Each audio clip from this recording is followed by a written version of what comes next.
fix the camera, so I should not have to move that pillow up a little bit. The red one. No, the red one. This is the red one? No, never mind. Okay, start talking.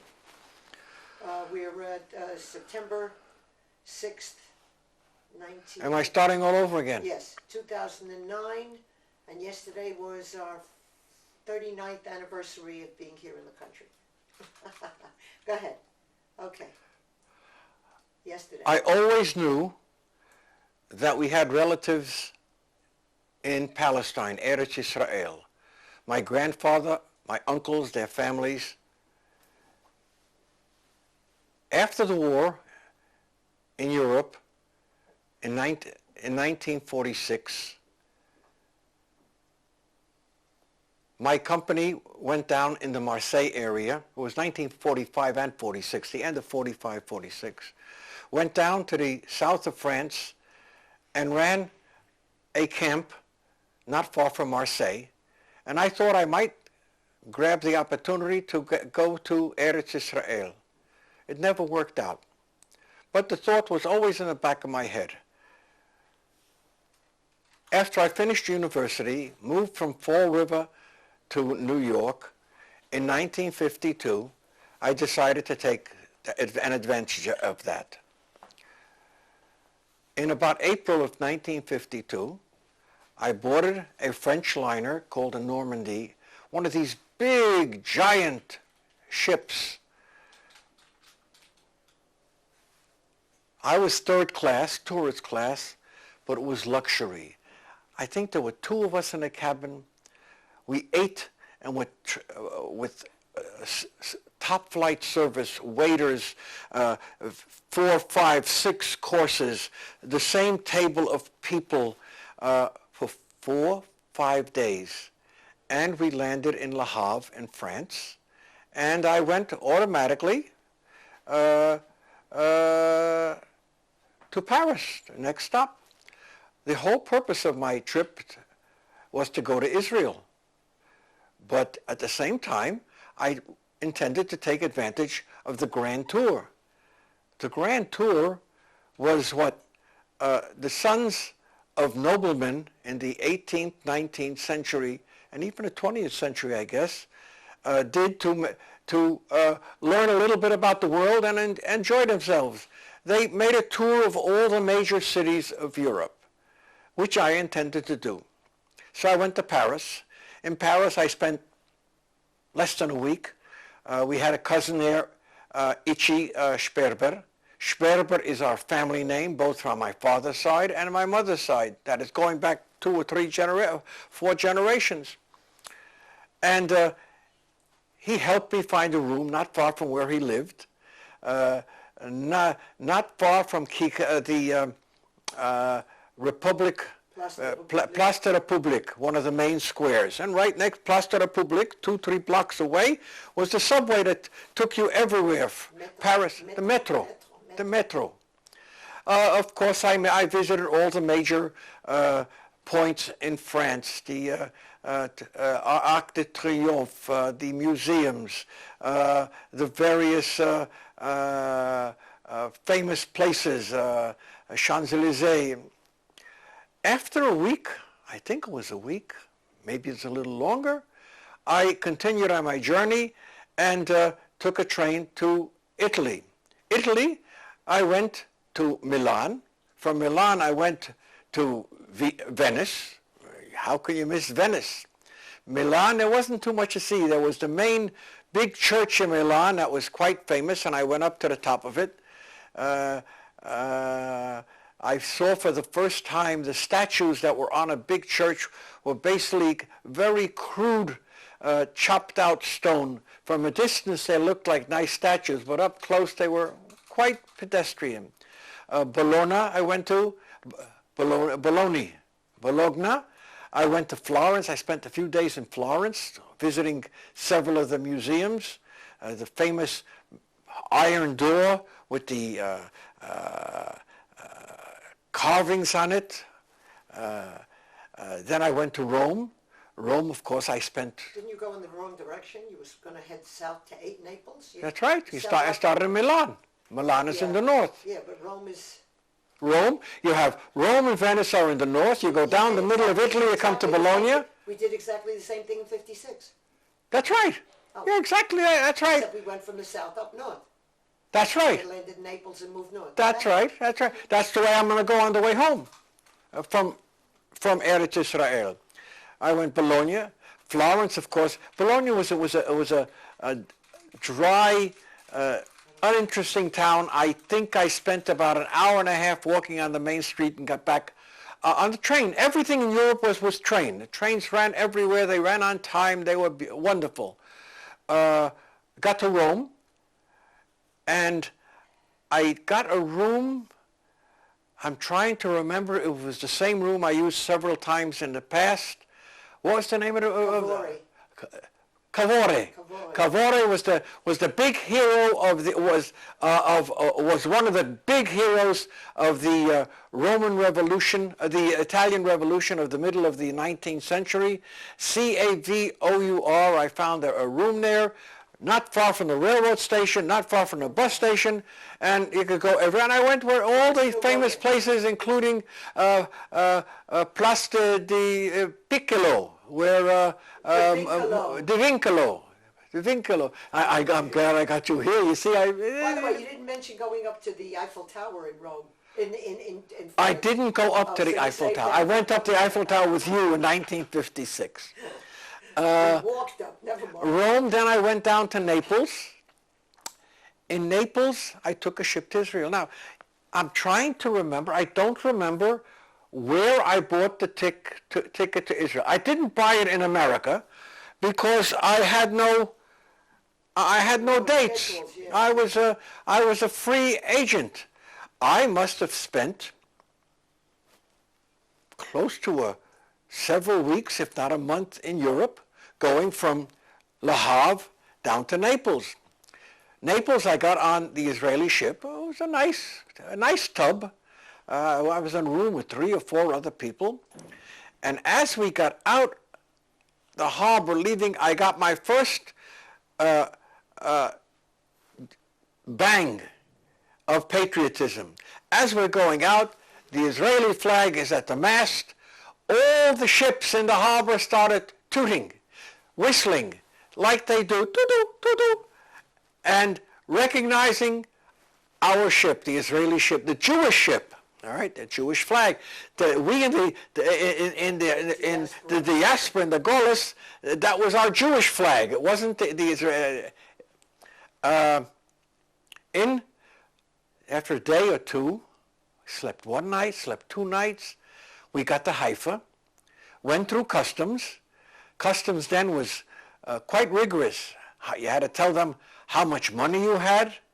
You had to show everything that you had, the documents. And it was all listed. I got out, and there must have been a sign or something of somebody carrying, and there were Keusch, and there's my Uncle David, who gave me a big, strong hug and a warm kiss, and we head for his car. He treated you with respect.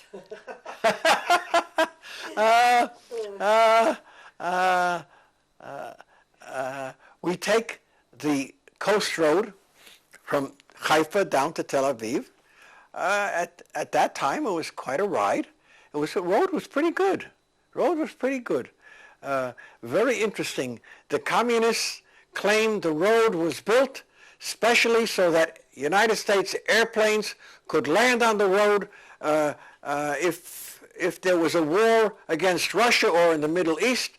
Israel would be a base of the United States. Of course, it was a highway. It was a normal, I think it was a 4-lane highway. I don't remember if it was. I think so, because they figured that the big B-52s would be able to land on it. The communists at all times in Israel were kind of peculiar and wild in their contemplations of Israel's place in the picture of the world. We got to Tel Aviv. We come to where my uncle lived. It was the end of a short street called Hame Asfin. Today it's called Laskov, not far away from the Habima. we walk up the 4 steps, and I meet my daughter. 4 flights. 4 flights, and I meet my daughter Rachel, David's wife, and my 2 cousins. I don't think they were there. Maybe one of them was there. I don't know. Yair and Avi. Yair was then 12 and a half. Avi was 6 or 7, and they made me at home. They put up a bed in the living room, and for several days I lived there, and finally David helped me get a room, which was not easy. In a private house was not easy. The law said if I was in that house one day, I had squatter's rights. Things were they were just, housing was very, very difficult in those days. And I don't know what kind of guarantee my uncle gave that I would leave at the end of when I was there, whenever I was there, in 2 or 3 months. Not good. Okay. This is not good. Okay. The room was not far from the sea, probably between Hayarkon and Ben Yehuda. And between that place and where Uncle David lived, where not far from the Habima Theater, I walked that road 2 and 3 times a day for God knows how long. I had invitations to kibbutzim, so I started traveling around the town, the country. In 2 of the kibbutzim, I spent a few hours, and then I got to a kibbutz in the Carmel. What was the name of it? It had the name Carmel in it. Anyway, I was there 3-4 days. They treated me, they gave me a room, they treated me royally. This was in 1952. People from abroad were not coming. I was somewhat unique. I remember even the kids in the kibbutz were very friendly and tried to teach me a little bit of Hebrew. What did you talk to them? I could only talk to them in English or Yiddish, which they didn't understand. Right. But in Israel, I got along completely. For 3 months I was in Israel, I spoke only Yiddish. Only Yiddish. And the Yiddish that I had, which came from my shula, which I may have explained in the past, or from my family, I became quite fluent with it. It really flowed. Of course, I got tired of telling people where I came from. And since I spoke a nice, good Yiddish, after a while I started telling them I came from Galicia. And where did you come from? Zabeltov. And when I started asking too many questions, I said, oh, things were so terrible. I really can't talk about that. So it was a lot of fun. A lot of the Israelis wanted to talk to me English. They were interested, and I was nasty. I really didn't want to talk with them English. I was not there to educate them to be international citizens.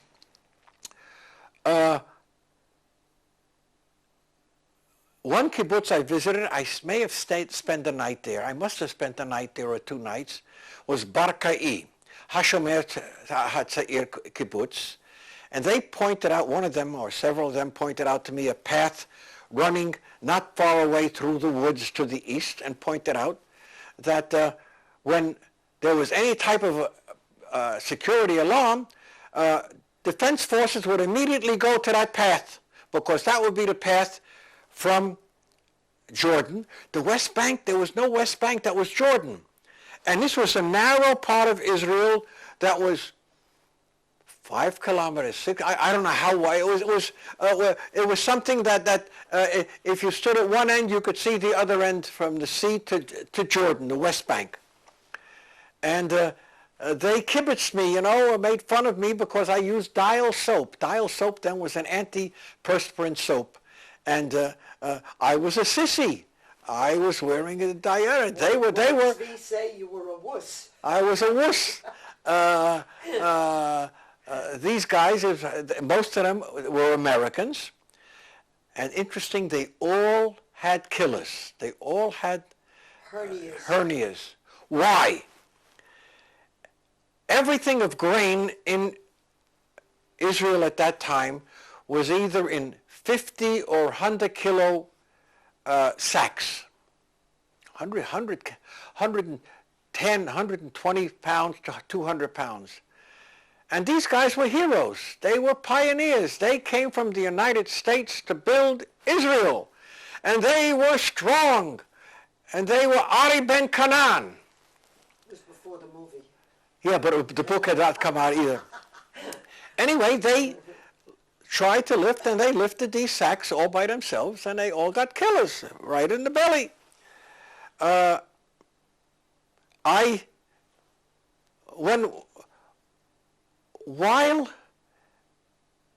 there was while in that kibbutz, they had land in the Negev. Now the kibbutz itself was near Netanya, the narrow part of the country, and they were given a piece of land in the Negev to grow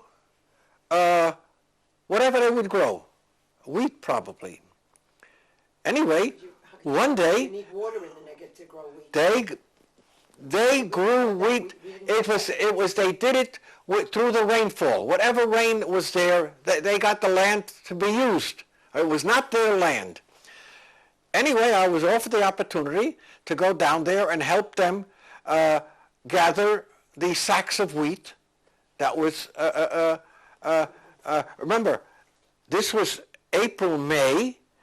The rainy season is in the wintertime. So it was ever grown in the wintertime, the wheat was now being harvested. Before Shavuot, that's right. Anyway, I went down with them, and I saw there was one person with his girlfriend, had a lean-to where they would live.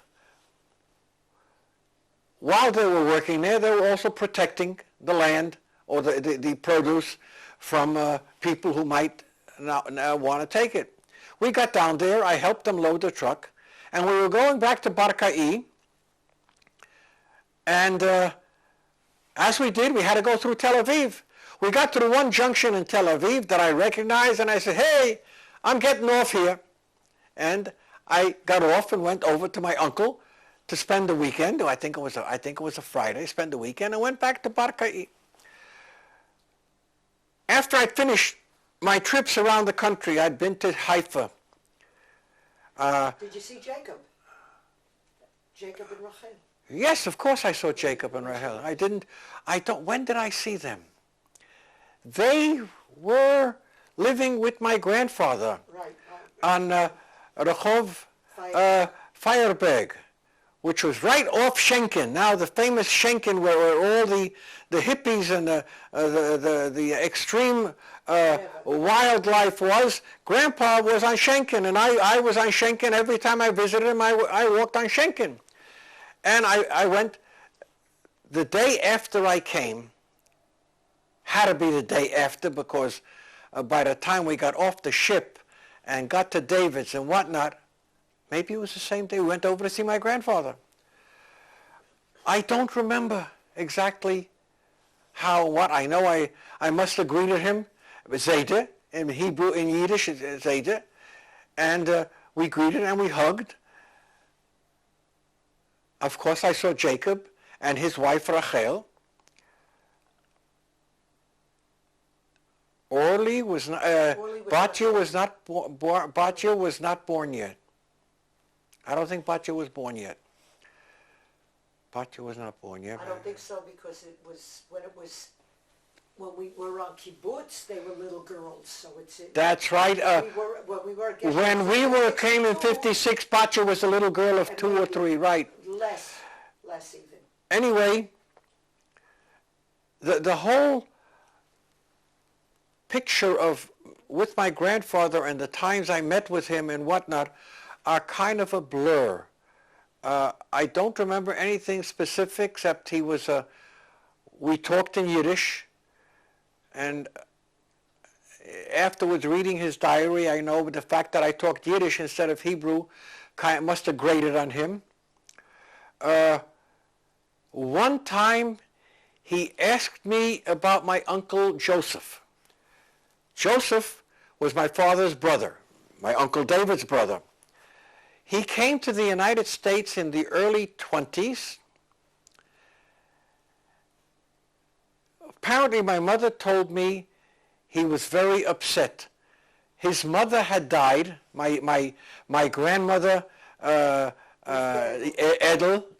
Edel, died in 1906. Joseph was a baby. His sister Tova took care of him for about 2 or 3 years until grandfather married again. And according to my mother, the stepmother was not particularly nice. I met her in Israel. She was there with my grandfather, and she treated me very good. Ich bin der Sohn von Nussen. I was my father's son. She knew my father. She married my grandfather in 1909. My father left home in 1912, 1913 to go to Vienna. Anyway, Joseph came to America. He was in contact with my father and Uncle Dugia, my grandfather's brother, David, and he didn't make it. In the diary, we learn a little bit that they tried to send him to school to learn a trade. He did this, he did. My mother told me that he was very upset that she worked. At that time, when he came from Europe, women didn't work. The wives may have run the businesses, but women didn't work. They didn't go out to the office or to the factory. And my mother was working. And this upset him. Anyway, apparently one day he went swimming in Coney Island, and I think his clothes were found on the beach, and he was never found. It was assumed he committed suicide, which is a terrible sin to a religious Jew. Grandfather asked me about Joseph, and I thought for me to tell him all these details of going swimming and maybe committing suicide would not help him. It would not be a nice thing. And so I told him I didn't know anything about it. I just had not heard anything about it. Whether I'm right or wrong in retrospect, many years later, I don't know.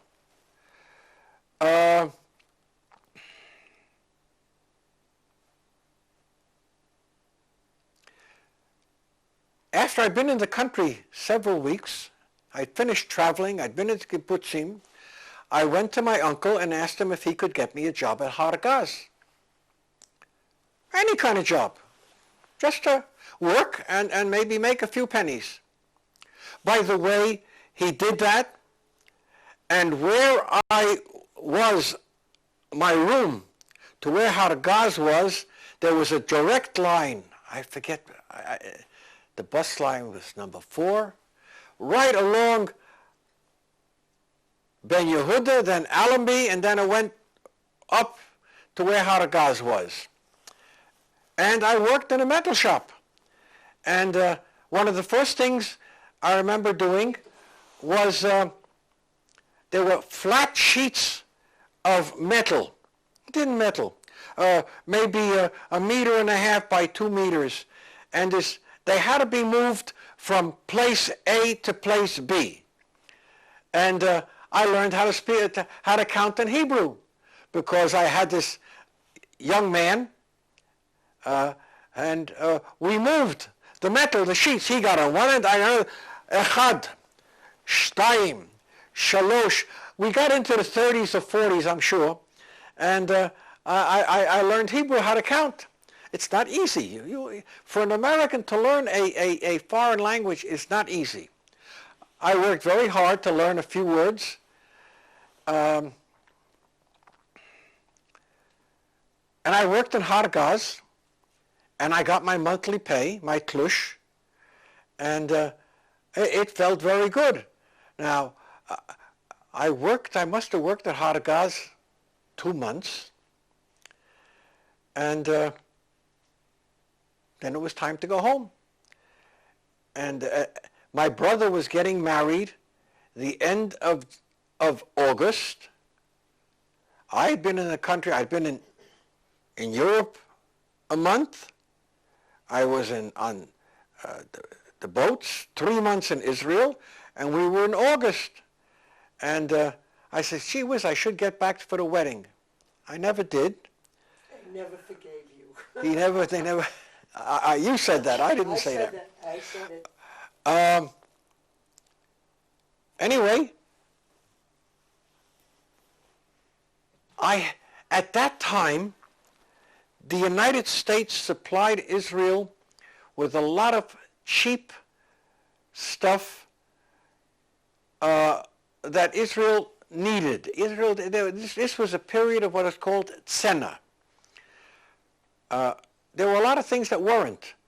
I remember I went with my uncle to a chicken farm right next to Habima, and he bought eggs there. They were black market. He put them under his shirt. Everything was rationed. I don't know how they got food for me. Most of the time I ate out. I mean, breakfast and lunch I ate out. I used to eat at my uncle's probably most of the time, at supper time, on a Shabbat. I really never worried how they managed with the rationing. Anyway. Interesting that when you came into the country, you were not asked, or there was no provision made, or no thought that you would get a book or something. Probably not. Probably No, not. no, there was no.